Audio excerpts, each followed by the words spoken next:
Oke, halo teman-teman, balik lagi ke channelnya Lumiere Production bareng gue Bram.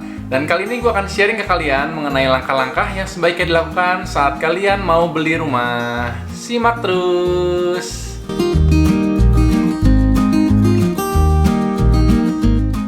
Oke guys, jadi beberapa video sebelum yang ini kan gue pernah tuh bikin konten mengenai pentingnya untuk punya rumah. Nah, kali ini gue akan sharing ke kalian mengenai langkah-langkah atau step-step yang sebaiknya kalian lakukan saat beli rumah. Tanpa panjang lebar, langsung aja.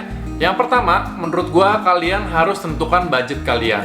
Itu harus banget disesuaikan dengan keuangan kalian masing-masing. Kalian sendiri nih yang tahu mengenai finansial kalian kan. Jadi kalian itu kira-kira mau beli rumahnya dengan cara bayar cash atau cara bayar KPR. Nah, itu kan harus disesuaikan tuh sama cash flow dan tabungan kalian. Kalau dari pengalaman gue pribadi, belakangan ini orang-orang itu lebih banyak pakai cara bayar KPR. Kalau di tempat gue sendiri, itu bahkan di atas 90% yang beli rumah dengan cara bayar KPR. Kira-kira kenapa lebih banyak yang berminat pakai cara bayar KPR? Karena KPR itu membantu teman-teman untuk lebih cepat punya rumah. Karena harga rumah itu kan cepat banget naiknya. Biasanya sih bahkan lebih cepat daripada kenaikan income kita. Makanya, rada susah kalau teman-teman itu mau beli rumah dengan cara nabung dulu supaya beli rumahnya itu cash. Kenapa? Karena yang tadi itu, harga rumahnya naik terus. Bisa-bisa saat tabungannya itu kumpul, kita kebeli rumahnya itu yang ukurannya jauh lebih kecil. Atau jauh lebih jauh lokasinya dibandingkan rumah yang pertama kali kita incar. Tapi itu semua balik lagi ke teman-teman sih ya, mau beli cash atau cara bayar KPR. Karena buat sebagian orang, itu kan berhubungan sama prinsip hidupnya ataupun kepercayaan hidupnya. Jadi itu yang pertama ya, teman-teman harus tentukan dulu budgetnya teman-teman, sesuaikan dengan cash flow dan tabungan teman-teman. Yang kedua, gue pernah jelasin lebih detail di video gue yang sebelumnya, itu mengenai tips-tips atau hal-hal yang harus diperhatikan saat teman-teman mau beli rumah. Jadi ada 9 faktor yang harus teman-teman perhatikan, tapi untuk di video kali ini, gue akan bahas mengenai satu faktor aja yang menurut gue sering sekali menjadi concern utama buat sebagian besar customer-customer, yaitu faktor lokasi. Jadi teman-teman, setelah udah menentukan budgetnya, itu teman-teman juga harus tentukan mau beli rumahnya itu di daerah mana.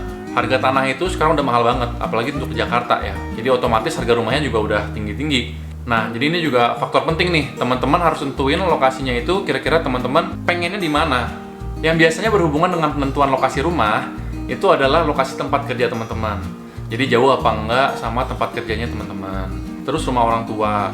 Kemudian teman-teman juga harus perhatikan di mana sih lokasi yang banyak fasilitas-fasilitasnya. Contohnya seperti sekolah, universitas, kemudian rumah sakit, tempat ibadah, pusat perbelanjaan. Jadi menurut gua biasanya itu yang orang-orang perhatikan. Apakah lokasinya dekat dengan tempat kerja teman-teman? Apakah lokasinya dekat dengan rumah orang tua atau keluarga teman-teman? Kemudian apakah lokasi tersebut dikelilingi oleh fasilitas-fasilitas yang bisa menunjang kehidupan teman-teman seperti sekolah, universitas, rumah sakit, tempat ibadah, pusat perbelanjaan. Jadi yang kedua itu ya, teman-teman harus tentukan di mana lokasi rumah yang teman-teman pengen beli.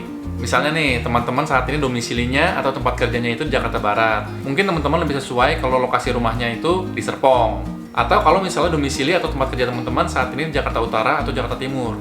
Mungkin teman-teman bisa juga ngelirik daerah Bekasi. Menurut gue pribadi, Serpong sama Bekasi itu lokasinya sangat dekat dengan Jakarta. Harganya juga masih lebih terjangkau dan perkembangan daerahnya juga sangat pesat. Karena developer-developer besar sudah banyak yang main di situ. Lanjut ke step ketiga. Setelah teman-teman udah menentukan lokasinya, kira-kira mau beli rumah di mana, teman-teman browsing. Harus rajin-rajin browsing. Mau di Google bisa, atau sekarang juga di sosmed udah banyak banget, di Instagram, di YouTube, itu udah banyak banget review-review rumah ataupun iklan-iklan rumah. Yang perlu teman-teman perhatikan, di lokasi tersebut kira-kira ada perumahan apa aja ya yang budgetnya sesuai dengan teman-teman. Perumahannya apa aja, developernya siapa, lagi ada promo apa aja. Nah, dari hasil browsing tersebut, teman-teman pilih tuh kira-kira perumahan mana yang udah lumayan rame. Karena kalau udah lumayan rame, biasanya transportasi umumnya juga udah lebih enak, kemudian keamanannya juga lebih terjaga. Yang gak kalah penting, teman-teman juga harus perhatikan developernya siapa. Sebisa mungkin pilih developer yang sudah berpengalaman. Teman-teman harus cek proyeknya apa aja, kemudian apakah pernah ada track record proyek yang mangkrak atau enggak, atau terlambatnya sampai lama banget. Karena rumah itu kan nggak murah, dan kita belinya pakai hasil kerja keras dan keringat kita. Jadi jangan sampai teman-teman salah pilih perumahan atau developernya.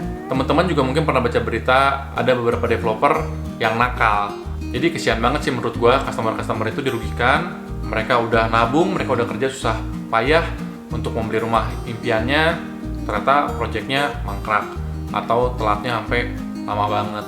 Jangan sampai salah pilih, rajin-rajin browsing dulu. Jadi sebenarnya untuk browsing itu sih gampang banget ya. Teman-teman tuh tinggal buka YouTube atau Instagram, itu udah banyak banget review-review ataupun iklan-iklan dari developer-developer ataupun pribadi sales-salesnya sendiri yang pasang iklan. Jadi teman-teman disitu tinggal pilih aja kira-kira yang sesuai yang mana, tapi perdalam lagi track record dari developernya. Step yang keempat, setelah teman-teman udah tahu nih mau beli perumahan yang mana, langsung aja teman-teman hubungin salesnya, bisa telepon ke marketing galerinya ataupun telepon ke salesnya langsung kalau dapat iklan pribadi dari salesnya. Atau teman-teman juga bisa kunjungin langsung ke marketing galerinya. Kalau teman-teman sangat sibuk dan nggak punya banyak waktu luang, teman-teman mungkin bisa tanya-tanya duluan lewat telepon ataupun WhatsApp ke salesnya. Di situ teman-teman bisa tanyakan dulu kira-kira hal dasar apa yang teman-teman pengen tanyakan. Setelah kira-kira udah cocok, baru teman-teman bisa kunjungin marketing galerinya untuk lihat lokasinya langsung, lihat lokasi pasti rumahnya langsung. Atau kalau teman-teman lagi santai, bisa juga sih langsung datang ke marketing galerinya. Di situ pasti ada salesnya jaga. Teman-teman juga jangan lupa jaga protokol kesehatannya. Karena biasanya kalau teman-teman datangnya pas weekend, Sabtu atau Minggu, itu biasanya marketing galeri lumayan rame. Karena customer-customer lain juga biasanya sempat datangnya itu di Sabtu atau di Minggu. Nah, ada satu hal lagi nih yang mau gue sharing ke teman-teman semua. Kalau developernya itu udah developer besar, biasanya mereka itu nggak main harga. Jadi semua sales itu pasti punya harga yang sama. Jadi teman-teman itu sebaiknya nggak usah jajan. Jajan itu maksudnya teman-teman udah pernah di-handle nih sama sales A, tapi teman-teman iseng besok-besok kontak ke si sales B, atau si sales C, atau si sales D. Tujuannya mungkin baik, teman-teman mau mendapatkan harga dan promo yang terbaik. Tapi di internal salesnya itu akan jadi konflik, dan takutnya teman-teman malah jadi nggak enak sendiri nih sama sales-sales yang lain. Misalnya deal sama si sales D, pasti ada dong sedikit rasa nggak enak sama si sales A, B, C, karena mereka kan juga pernah bantuin teman-teman juga. Jadi kalau saran dari gua, kalau developer itu udah developer besar, mereka itu nggak akan main harga. Jadi harga yang dipegang sama semua sales itu pasti sama. Jadi nggak usah jajan. Nah, setelah teman-teman udah main nih ke marketing galerinya dan sudah di-handle sama si salesnya, teman-teman harus tanya sedetail mungkin. Nah, ini gue udah bikin listnya nih. Kira-kira apa aja sih yang teman-teman harus tanyain ke salesnya?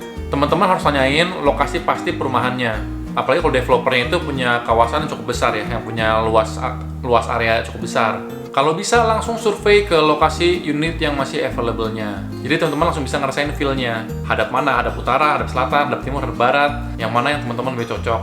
Kalau teman-teman masih percaya Feng Shui, ya teman-teman juga harus disesuaikan. Rumahnya hadap mana yang sesuai dengan Feng Shui teman-teman.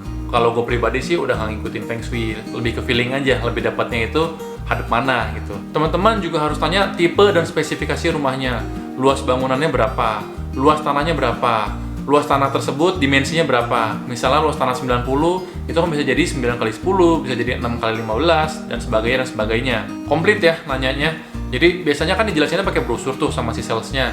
Nah, teman-teman juga harus pastikan lagi kamar tidurnya ada berapa, sesuaikan dengan anggota keluarga yang akan menempati rumah tersebut. Ada berapa kamar mandi, carport atau parkiran mobilnya ada berapa, dapat free kanopi atau enggak, lebar jalan depan rumahnya itu berapa. Karena kan kalau tamu datang atau anggota keluarga lain datang, itu kan bisa parkir juga tuh di pinggir jalannya. Kalau jalanan agak sempit, ya agak susah kalau ada tamu yang mau berkunjung. Takutnya malah kalau ada keluarga yang mau datang jadi agak males kalau misalnya susah parkirnya. Listriknya sudah underground atau masih ada tiang listriknya. Tergantung harga rumahnya sih. Biasanya kalau udah harga rumah tertentu, itu listriknya itu sudah underground. Kalau listrik underground itu lebih rapi, karena kalau teman-teman lihat ke atas itu udah nggak ada kabel-kabel melintang segala. Yang nggak kalah penting, tanyain juga jaringan internetnya itu udah masuk atau belum, providernya apa aja yang udah kerjasama. Karena hari gini kayaknya wifi atau internet itu udah merupakan salah satu kebutuhan penting juga buat kita semua, ya nggak sih? Saluran air itu tertutup atau terbuka? Ya ini penting nggak penting sih, tapi biasanya kalau tertutup itu lebih rapi. Kalau terbuka, kadang-kadang kalau orang Indonesia itu kan kebiasaan tuh suka buang sampah sembarangan di saluran airnya. Nantinya akan banyak nyamuk-nyamuk takutnya. Buat teman-teman yang suka sama hewan peliharaan, tanyain juga kira-kira di perumahan tersebut boleh apa enggak melihara binatang. Biasanya sih boleh, tapi perlu ditanyain juga menurut gua. Teman-teman juga harus minta simulasi perhitungan cara pembayaran rumahnya. Harganya berapa, kemudian DP-nya berapa, booking fee-nya berapa, DP-nya bisa dicicil berapa kali. Kalau teman-teman misalnya pakai cara bayar KPR, minta dihitungkan juga amortisasi KPR-nya, simulasi KPR-nya. Kalau 5 tahun berapa, kalau 10 tahun per bulannya berapa, kalau 15 tahun per bulannya berapa. Yang nggak kalah penting, harus tanyain juga. Kalau misalnya teman-teman mau pakai cara bayar KPR, developer tersebut sudah kerjasama dengan bank apa saja. Kalau pilihan banknya lebih banyak, itu akan lebih enak karena teman-teman nanti KPR bisa pilih mana yang promonya paling bagus, mana yang bisa kasih suku bunga paling rendah, mana yang bisa kasih biaya KPR yang paling rendah juga. Kalau pilihan banknya itu sedikit, ya teman-teman nggak punya banyak ruang gerak untuk negosiasi. Apalagi kalau kerjasamanya cuman ke 1 atau 2 bank, dan 2 bank tersebut bunganya tinggi dibandingkan bank-bank lain. Bisa-bisa kalau dihitung ya harganya malah jauh lebih mahal.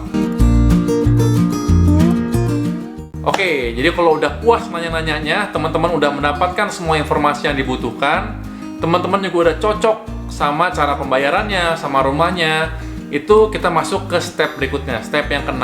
Teman-teman bayar booking fee-nya, bayar tanda jadinya. Besaran booking fee ini pastinya beda-beda ya, tergantung perumahan ataupun developer yang teman-teman pilih. Ada yang tanda jadinya itu 5 juta, 10 juta, 15 juta, 20 juta, dan seterusnya. Kalau di tempat gua, tanda jadi atau booking fee itu ada 5 juta, 10 juta, 15 juta, tergantung dari tipe rumahnya.